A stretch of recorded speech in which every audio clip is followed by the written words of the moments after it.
కోడళ్ళు కడవల్లో వెన్న దాచుకునేవారు. కృష్ణుడు ఎక్కడొస్తాడో అని. కృష్ణుడు ఏం చేశాడంటే రానే వచ్చాడు, ఓ రాత్రి వచ్చాడు, శుభ్రంగా వెన్నంతా తినేశాడు. వెళ్ళిపోయే ముందు కొంచెం వెన్న కోడలు మూతికి రాసి వెళ్ళిపోయాడు. అత్తగారు పొద్దున్న లేచి కడవ దగ్గరికి వెళ్ళింది. కడవలన్నీ ఖాళీ. కోడల్ని లేపడానికి వచ్చింది. మూతి మీద వెన్న ఉంది. ఆశిముచ్చా రాత్రి నేను పడుకున్న తర్వాత వెన్నంతా తినేశావా అని ఆ కోడల్ని పట్టు కొట్టింది. పిల్లలకి పాలు లేకుండా చేసేశాడమ్మా. సాయంకాలం అయ్యేటప్పటికి ఎక్కడి నుంచి వచ్చాడో దూడలన్నీ వదిలేశాడు. రాహుల్ దగ్గర పాలన్నీ తాగేశాయి. మా పిల్లలు ఏడుస్తున్నారని కొంతమంది గోపకాంతలు వచ్చి చెప్పారు. కృష్ణుడు ఇంటికి వెళ్ళాడు. ఆ అత్తా కోడలు ఉట్టి దొరికితే తాగేస్తాడని చెప్పి ఉట్టి కింద ఉంటే ప్రమాదం అని చెప్పి పైన కట్టేశారు. తీసుకెళ్లేదో చిక్కంలో పెట్టి పైన కట్టారు. రానే వచ్చాడు, చూశాడు. ఓహో, ఈ అత్తా కోడలు పైకి కట్టారా ఎలా అనుకున్నాడు. పీటలు రోళ్లు అన్ని తీసుకొచ్చాడు, అక్కడ వేసాడు, వాటి మీద ఎక్కాడు. ఇలా చెయ్యి పెడదామని చూశాడు, అందలేదు. పీటలు రోళ్లు వేసుకున్న అందనంత పైకి పెట్టేశారా, వీళ్ళ పని చెప్పాలనుకున్నాడు.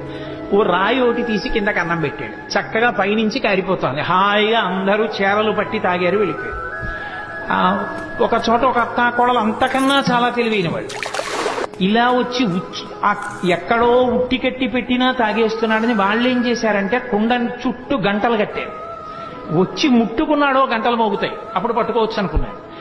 ఆయన ఏం చేశాడు, పీట వేసుకున్నాడు, రోడ్లు వేసుకున్నాడు, పిల్లల్ని ఎక్కించాడు, ఆ వీపులు ఎక్కాడు, దగ్గరికి వెళ్ళాడు. ఎలా ముట్టుకోవడం, ముట్టుకుంటే గంటలు మోగుతాయి. ఓ గంటలలారా మీరు బ్రోగకుడు అన్నాడు. అవి విన్నాయి.